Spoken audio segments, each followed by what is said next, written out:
আসসালামু আলাইকুম সবাইকে। আমি শখের গল্প থেকে সাদিয়া বলছি। আজকে আমি বানিয়ে নিব বাদাম দিয়ে মাছের কাবাব। এই কাবাবটি বানানোর জন্য আমরা প্রথমে নিয়ে নিব মুড়িটিকে আমরা প্রথমে 10 মিনিটের জন্য পানি দিয়ে ভালো করে ভিজিয়ে নিব।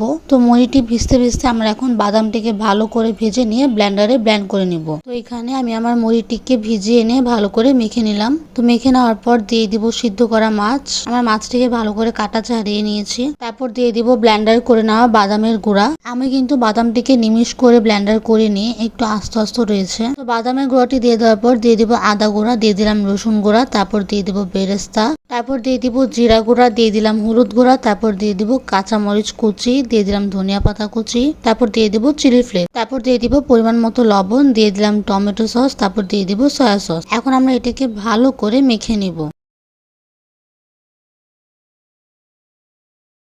ভালো করে মাখা হয়ে গেলে দিয়ে দিব পরিমাণ মতো ঘি। তারপর আমরা ঘিটিকে এটার সাথে ভালো করে মিশিয়ে নিব। ভালো করে মেশানো হয়ে গেলে এখন আমরা এটাকে কাবাবের মতো করে বানিয়ে নিব। কিভাবে করে আমরা সবগুলো এক এক করে বানিয়ে নিব।